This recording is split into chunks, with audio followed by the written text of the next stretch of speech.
The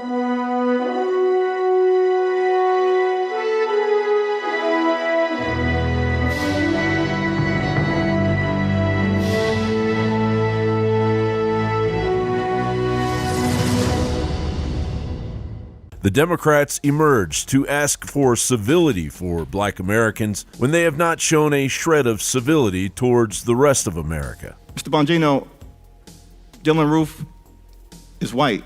Is that correct? Yeah, I don't know where you're going with this. So if he's white, that doesn't make him any better, or it was an awful thing he did, whether he was white or black. I'm not sure where you were going with this. Dylan Roof was white.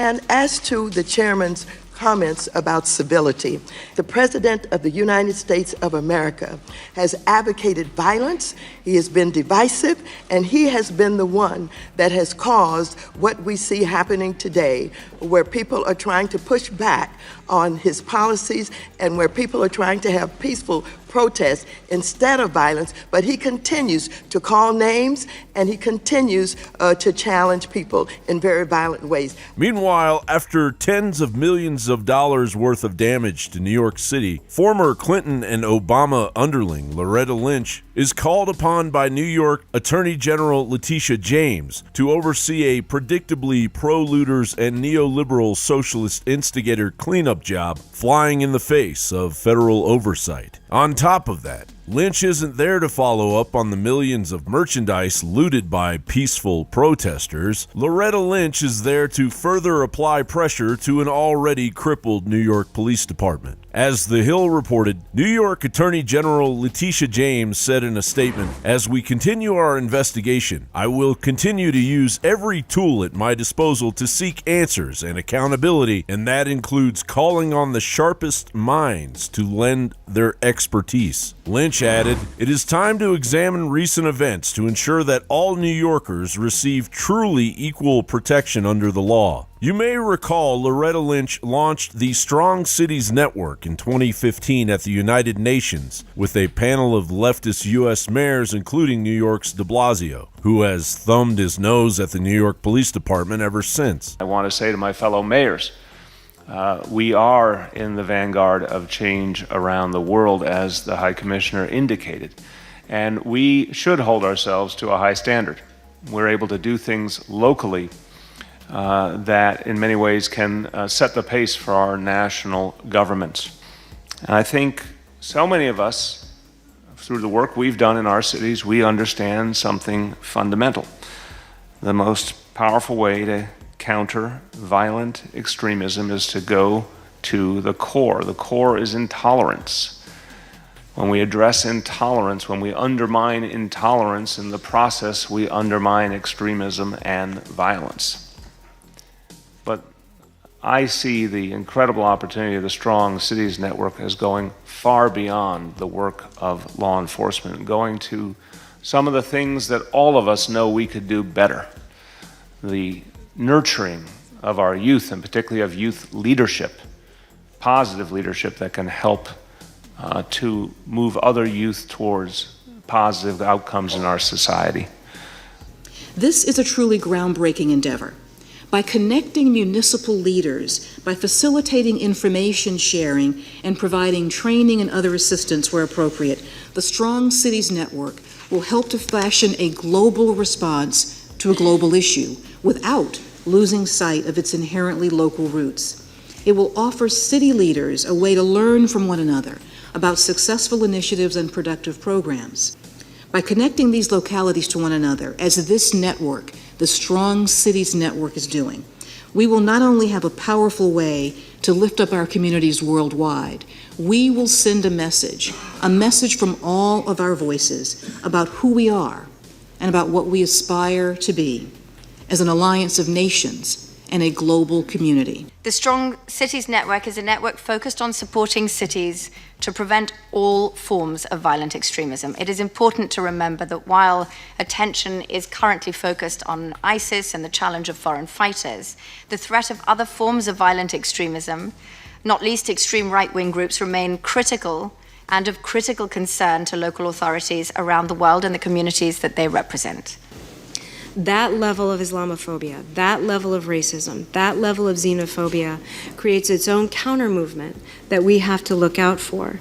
It's a challenge to American safety because it's animating other kinds of extremism and other kinds of violence against people of color and against folks who follow Islam.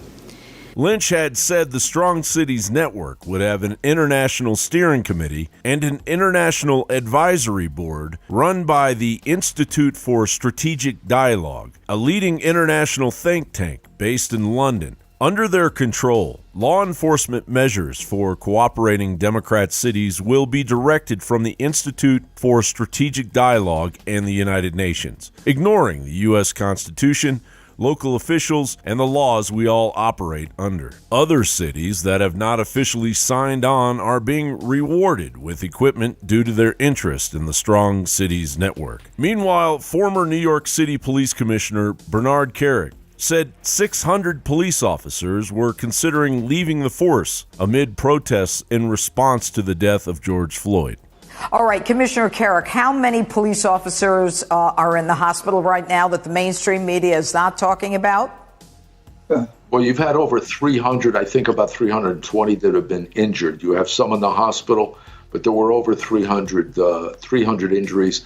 And the thing that scares me, Judge, I'm hearing close to 600 cops have either put in their papers or they're talking to the department about resigning or retiring. While Mayor de Blasio unveiled a few reforms to the New York Police Department at the urging of a task force on racial inclusion, of which his wife is co-chairwoman, redirecting money from the police department to youth programs is among the proposed changes. The budget of the New York Police Department was nearly $6 billion in 2019. And now New York Comptroller Scott Stringer is calling for $1.1 billion to be cut from the New York Police Department budget over 4 years. How convenient that the New York Police Department would be targeted by Loretta Lynch's United Nations Police Force Steering Committee. It appears that defunding the police is simply the beginning, as Democrat cities are transforming their local police forces into internationally interested United Nations armies that will crush any that oppose the will of the totalitarian left and its dismantling of America. John Bound reporting.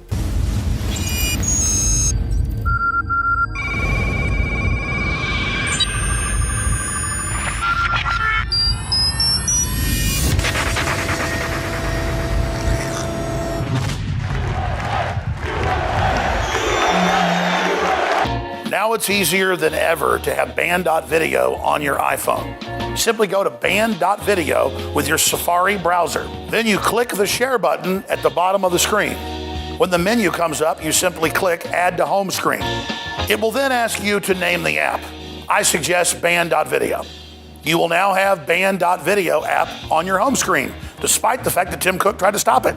The globalists think you're lazy, but by taking a little bit of action, you can override them, have the app, and then tell others about it so they can get the app.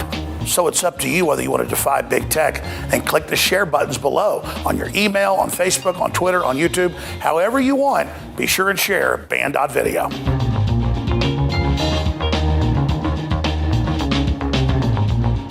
Cognitive dissonance is a major issue amongst the left. It can be very stressful dealing with facts you refuse to accept. If you have a family member suffering from this degenerative mental condition, buy them a bottle of Ultimate Fish Oil from InfoWarsStore.com. Studies have suggested that fish oils and fish oil supplementation can slightly lower blood pressure, decrease triglyceride levels, decrease the growth rate of plaque, and provide a soothing reduction in inflammatory responses in joints and the digestive system.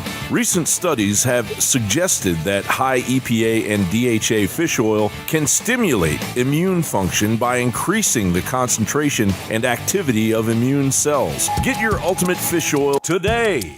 There's a reason the globalists are fighting so hard to shut us down. They know the spirit of 1776. The spirit of the Renaissance shines brightly from InfoWars. That spirit of fighting evil is growing stronger, not weaker under attack, because your will is strong. And make no mistake, this is a war of wills. InfoWars' main mission is to expose the globalist blueprint, rally humanity, and stop them dead in their tracks. As modern Paul reveres, it's critical for all Americans to do their part in the animating contest of liberty to expose darkness and promote freedom and a pro-human future everywhere we go. The quickening is here. We are now entering the crossroads, and InfoWars is rising to the challenge. InfoWars and our dedicated, committed crew is fighting harder than ever. We live in the most historical times ever seen in the history of our species. Everyone can see it, they can feel it, they can taste it. But now, it's all going to the next level. Evil is rising, and to challenge it, good is rising as well. The fact that you're awake, the fact that you're involved, the fact that you're engaged, even in the smallest way, is giant. It's massive. It's consciousness. Now, as the year 2020 dawns, we must redouble our efforts like never before in the fight to bring down the deep state and defeat the globalist anti-human system. But the only way our information gets out is when you spread it and when you support it by funding our operations, which are your operations, at InfoWarsStore.com.